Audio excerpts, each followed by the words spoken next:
বাড়িতে কেউ আছেন নাকি?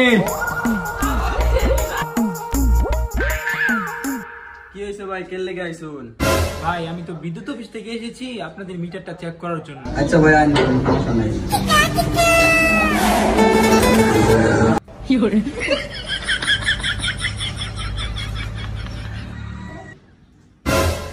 ভাইয়া আপনাদের বাসায় কি বড় কেউ নাই? আপনি তো এসব বিষয়ে বুঝবেন না, বড় কেউ থাকতে ভালো হতো। না ভাই, বাড়ির যারা আছেন সবাই ঘুরবার গেছে গা। ও আচ্ছা। তুই তো বড় জিনিস মিস করে